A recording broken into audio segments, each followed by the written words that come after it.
So she felt she could contribute to the war effort by instructing those people in Pearl Harbor to be pilots. So she went out to Pearl Harbor in September of '41, and she got a job with Ole Andrew Flying Service. Ole Andrew owned a flying service there, and Ole Andrew brought Cornelia on as one of his lead instructors.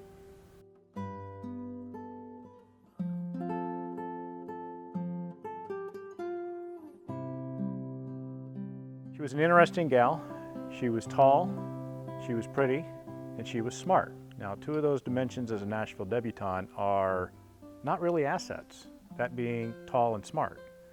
So she never really clicked with that environment. She was much too much of a doer, not enough of a Nashville debutante kind of sit back and just look pretty kind of gal.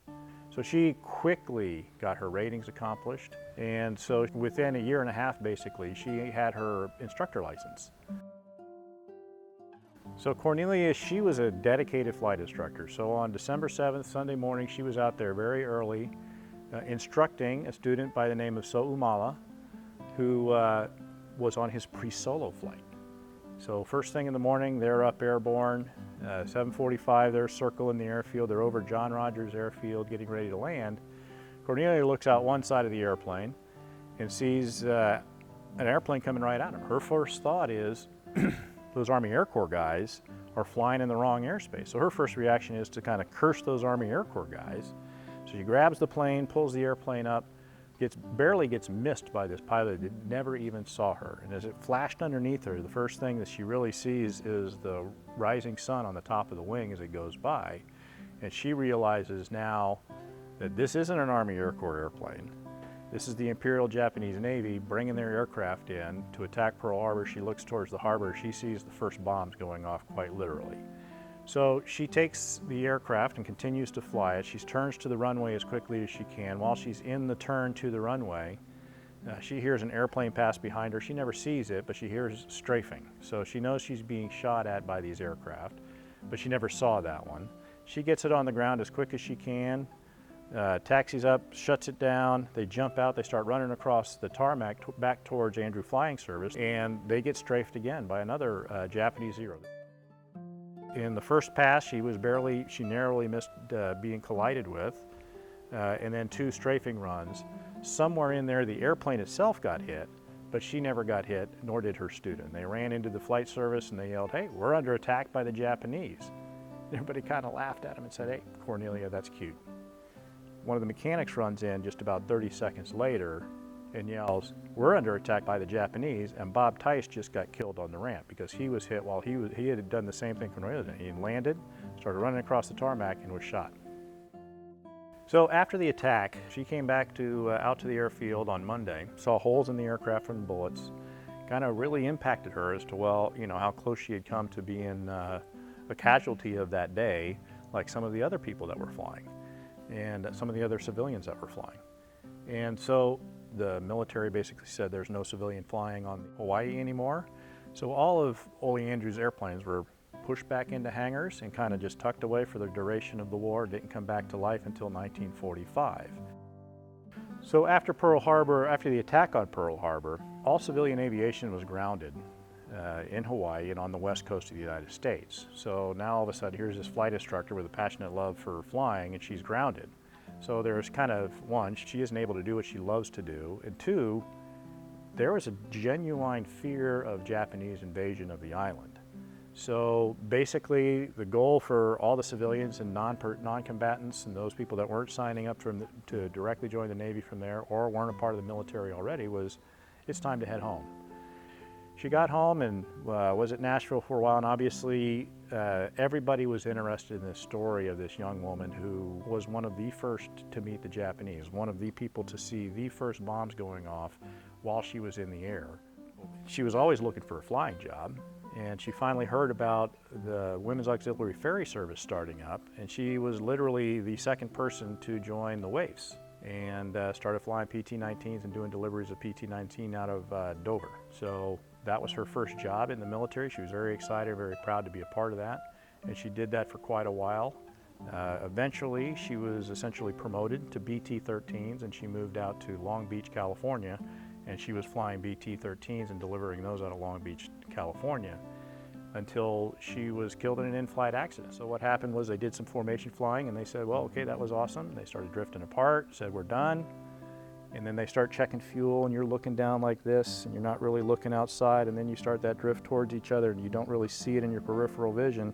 Next thing you know, you look up and you have this closure rate on the other aircraft. She saw that, tried to push away from the other airplane, but she ended up hitting the top of her airplane, breaking her left wing significantly, and hitting sort of the bottom of the other airplane, although not damaging landing gear or anything like that. And she ended up very violently spinning into the desert right below them. She crashed into the ground. The other fella managed to live with that damaged airplane and get on to the next airport.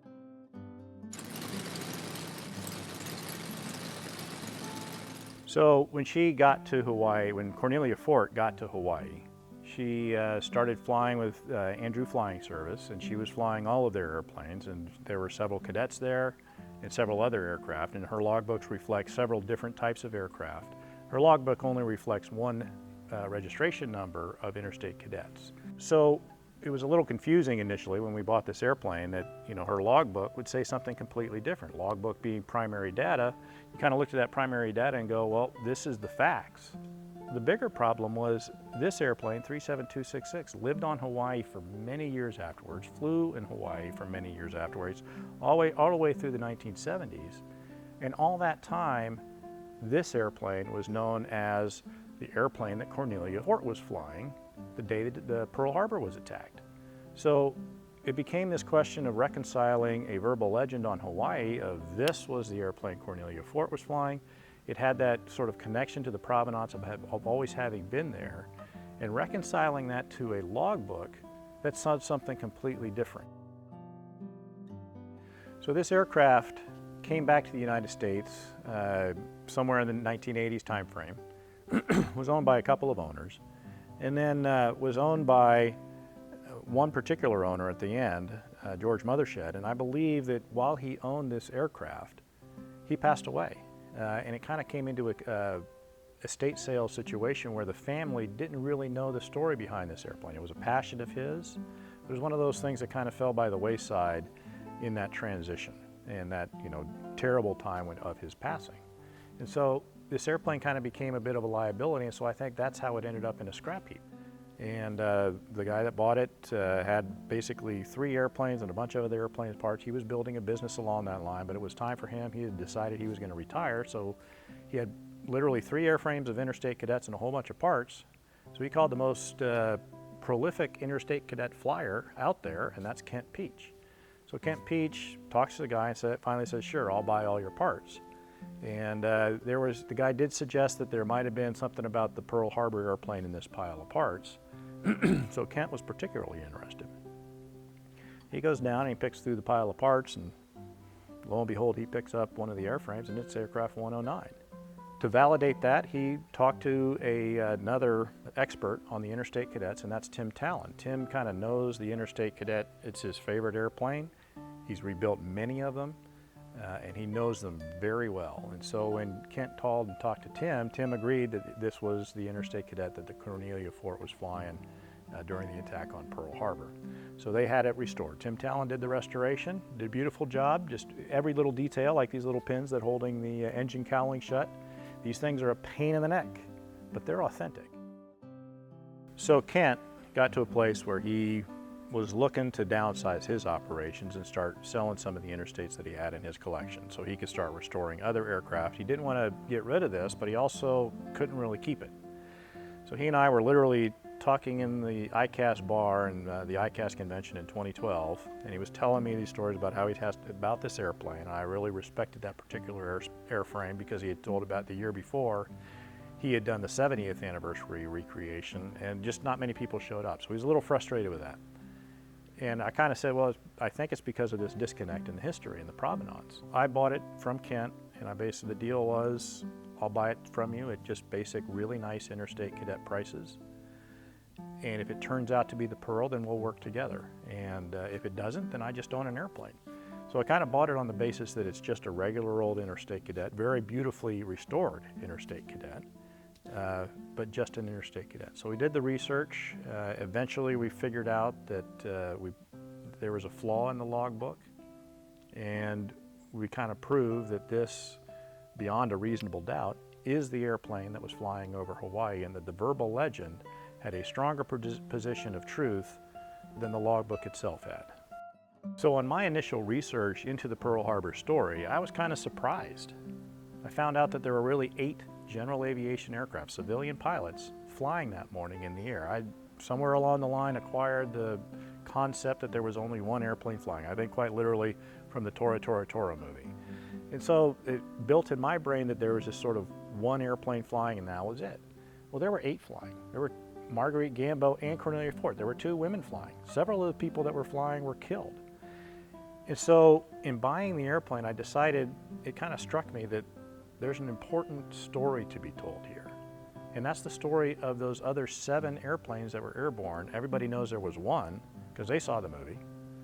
But those other 7 airplanes, I think, were lost to history. So I started a little LLC to help, put a little legal shell around telling the story, and I called that LLC the Lost Aviators of Pearl Harbor. And so Lost Aviators of Pearl Harbor is all about telling all the stories of those general aviation pilots that took off on a lovely Sunday morning just to have a nice flight in the air and enjoy their time airborne.